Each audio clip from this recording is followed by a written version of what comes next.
Pastor ako, meron tanong. Sige Ano, po. pastor, may nabasa ba kayo dun kay Pablo na may dun sa sulat niya na sinabi niya na merong isang kapatiran na nakagawa ng masama sa kanya. Sinabi niya na ibinigay niya na siya kay Satanas. Ano po ba yung ibig sabihin nun? At saka ano po kaya yung masamang nagawa nun? Bakit nasabi ni Pablo yun? Ay, Yung ano po yun? ibinigay niya, Opo, yung meron po ibinigay niyan. na siya sa kay Satanas ba? Yung ganun. Opo. Yung kung dapat kasi yung konteksto nun ang pinag-aaralan natin eh. Ang sabi niya sa ano, nasa Korinto po yan. Na kwento ko lang no kasi mahaba yung Mm, context. Nasa Bible naman eh. Check nyo na lang. Ang mm. nangyari niyan sa Korinto, sinulatan niya yung mga taga-Korinto na merong daw sa inyo na kapatiran na pumatol daw dun sa kanyang parang ganito yun, ano? Yung tatay niya, namatay yung nanay niya, yung tatay niya nag-asawa uli. Tapos, ang ginawa niya, pinatulan niya yung asawa ng tatay niya. Ganun yung nangyari. So, medyo galit na galit si Pablo doon na dapat yung mga ganyan, kinakatuwapan nyo pa. Dapat daw kung ganyan, ibigay kay Satanas. Pag sinabing ibigay kay Satanas, yung sinabi sa konteksto na yun, hindi nangangahulugan na literal na ibigay kay Satanas. Ibig sabihin nun, kung ayaw magbago, di bahala siya. Parang buntot niya, sungay niya, hatak niya. Parang Hmm. ganun yun eh. So, ang sinasabi doon ni Pablo, hindi literal na mapunta sa impyerno, kundi, basahin na nga natin. Wait lang ah. Hindi ko rin matandaan pero natandaan ko yun na ibigay na raw kay Satanas. Binigay niya na kay Satanas. So, hindi ko alam kung sa kanya may nagawang kasalanan o kasi according to what you said, parang sa pamilya lang may nagawang masama. Sabi rito sa 1 Corinthians chapter 5, verse 5 to 7, sabi rito, no, sa verse 1, nakarating sa akin ang balitang merong kabilang sa inyo na gumagawa ng immoralidad. Kinakasama niya ang asawa ng kanyang ama. O tama, yung madrasa niya kinakasama niya. Hmm. Kahit ang mga pagano ay hindi gumagawa ng ganyang kahalayan. At nakuha pa ninyong magmalaki, dapat sana'y mahiya kayo at malungkot. At ang mga taong gumagawa ng ganon ay dapat ninyong itiwalag. Medyo mabigat ang RTPB, no, ang Tagalog. Kaya wag kayo masyado magpapaniwala rito, no. Kahit na wala ako riyan sa katawan, nariyan naman ako ng espiritu na parang nariyan na rin ako at gumagawa rin ng hinatulan ko na sa pangalan ng ating Panginoong Hesus, ng ating Panginoong Hesus, kapag kayo nagtipon-tipon ng espiritu ko, nariyan. Sabi dito, ibigay ninyo kay Satanas ang taong yan upang, ano daw, upang mapunta ba ng impyerno? Yan ay upang mapahamak ang kanyang katawan. Katawan lang daw mapahamak. Pero, at nang sa gayo'y maligtas ang kanyang espiritus ng Panginoon. So may kaligtasan. Na ang sinasabi lang ni Pablo dito, mapahamak lang yung kanyang katawan. At maligtas ang kanyang espiritu. So ibig sabihin mga kapatid, walang kinalaman ng salvation dito ng pagsabi na ibigay siya kay Satanas. So ano yung ibig sabihin na ibigay ninyo kay Satanas ang taong upang mapahamak ang kanyang katawan? Ang ibig sabihin mapahamak ang kanyang katawan, ito ay nangangahulugan na, sige, nangangalunya siya, hayaan mo siya. Gusto niya yun eh. Kasi pag talagang tao matigas ang ulo, ibigay mo.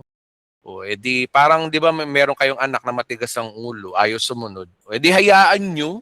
O ganun ang sinasabi ni Pablo, hayaan ninyo at magbabago din 'yan. Ganito ang message ni Pablo rito, no? Ibigay ninyo sa kay Satanas iyan upang mapahamak ang kanyang katawan at nang sa gayoy maligtas ang kanyang espiritu sa araw ng Panginoon. Ibig sabihin mga kapatid, nandun pa rin yung grace ni Pablo na maligtas ang kanyang espiritu. Ibig sabihin, kapag ang tao kasi nadala at nagbago, maliligtas din yun. Okay, bigyan ko kayo ng halimbawa. Meron kayong anak na matigas ang ulo. Drug addict, no? Halimbawa, drug addict. Ayaw magbago. Kahit anong gawin mo, addict pa rin, bangag palagi. O yan, sabi niya ng magulang, sige, ibigay niyo na lang kay Satanas yan. Hayaan mo kung gusto niya kay Satanas o gawa mag-addict siya, bigay mo. Ang tigas ng ulo eh. So ano mangyayari noon kapag hinayaan ng magulang yun, alam ng magulang niya na magbabago rin anak niya hanggang sa dumating yung oras dumating yung oras na nagbago rin ang anak. Bandang huli naligtas. Marami mga ganyang istorya Mm. na naligaw ng landas, bandang huli nagbago. O parang yung alibughang anak, O bigyan ko kayo ng halimbawa, kwento ni Christ. Sabi niya sa magulang niya, kunin ko na yung ano ko, yung mana ko. Ano ginawa ng magulang? O sige, hatak mo, sungay mo, buntot mo. Ibigay kita kay Satanas. O binigay ko yung ano, binigay niya yung kayamanan. Nagpakalayo-layo yung alibugang anak hanggang sa dumating ang oras na naghirap yung kanyang anak. Dumating ang oras na nangupahan na lang siya at nakitira at kumakain na lang ng kalimbaboy, etc.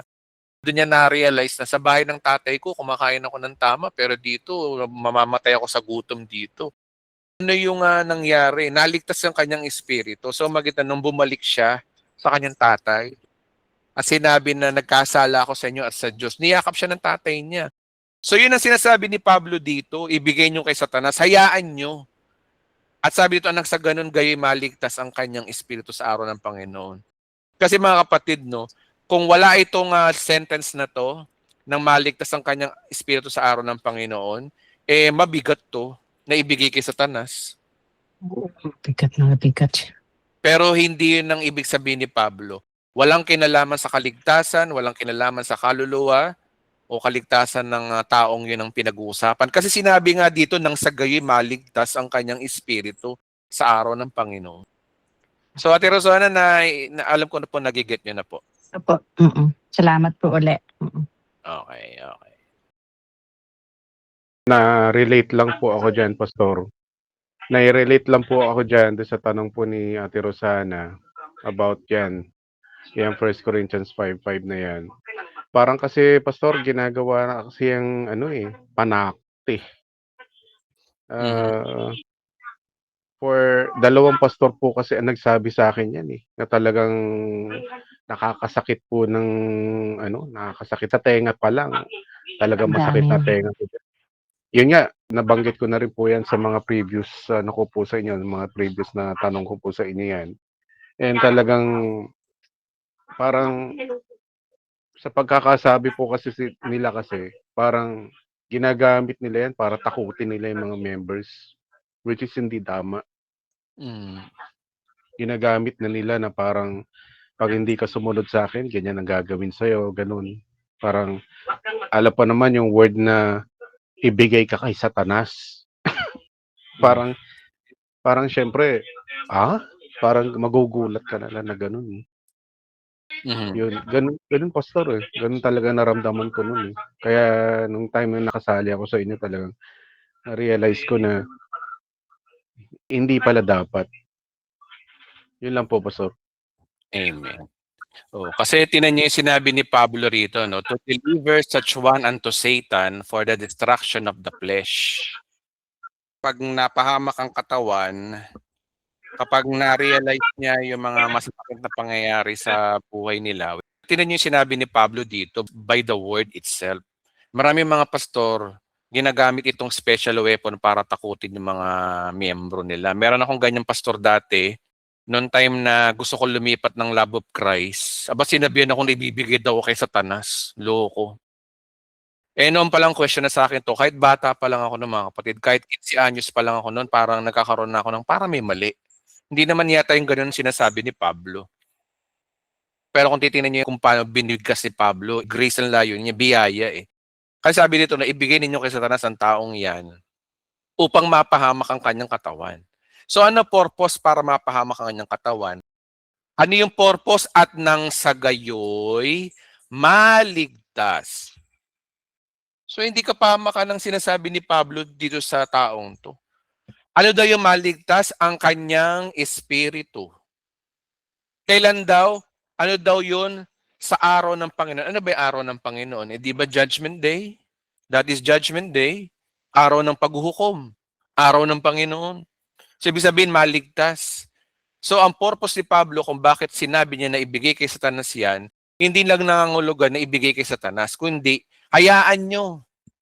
Ginusto niya yan Hayaan mo matuto. Kasi tinan niyo mga kapatid, ang tao talaga, kapag matigas ang ulo, hayaan niyo yung pagiging matigas ang ulo niya, matututo rin yan. Yun ang nakita ni Pablo. Yun ang foresight ni Pablo. Doon niya na-foresee na, ito mangyayari dyan kapag hinayaan ko to, magbabago rin to. Yun ang sinasabi ni Pablo. Pero yung mga pastor ngayon, iba no? Ang mga pastor, panakot ito sa mga miyembro Parang, alam niyo ba, parang panakot sa daga para matakot yung mga daga, ano. Parang gano'n ang mga turo nila. Not knowing na tayo sa panahon natin ngayon, nilantad na ng Panginoon sa atin na mali yung context. Hindi yun ang ibig sabihin ni Pablo. Si Pablo, grace ang kanyang pinaiiral. Pero yung mga pastor na to, hindi grace eh. Disgrasya ang gusto nila. Gusto nila na manatili yung mga miyembro sa kanila kasi tither ka, malakas ka magbigay ng tithes, mawawalan sila ng kita. Guys, negosyo yan yung mga pastor na yan, puro negosyo yan. Ganyan-ganyan talaga sila. Pero tayo mga millennial, tayo mga Gen Z na pastor, na kabataan, na bagong usbong ng kabataan ngayon, hindi na tayo maloloko ng ganyan. Nasa modernong panahon na ho kasi kami mga pastor ngayon, kami mga batch namin ngayon. Hindi kami nagpapapaniwala sa mga ganyan turo ng mga matatatanda na. Kaya ginigising ko mga kapwa ko Pilipino, hindi nyo na kami maloloko. Hindi na ho kami mangmang sa salita ng Diyos. Alam na namin ang gamit ng salita ng Diyos. Kaya mga kapatid, kayo rin wag na kayo magpaloko sa mga ganyang pastor. Isa lang naman mga kapatid Isa lang mga kapatid ng technique dito, pinakasusi rito. Kapag ang pastor nagtuturo ng judgmentalism at nagtuturo ng condemnation, that is not a true gospel. Ang totoong gospel, purong biyaya. Okay? Biyaya, biyaya, biyaya dapat ang simbahan, hindi yung ganyan na nananakot. Pag ganyang nananakot, hindi yan galing sa Diyos, galing po yan sa ibang espiritu. Hindi po yan ang totoong gospel. At hinatulan na rin ng Biblia ng mga nagtuturo ng maling gospel ay mapupunta ho ng impyerno talaga. Diyan po mabigat ang salita ng Diyos sa bagong tipan mga kapatid. So yun lamang po ang masasabi ko dyan mga kapatid. Ewan ko po kung nasagot ko po yung tanong niyo, Sister Rosana, at kay Kuya Saturn.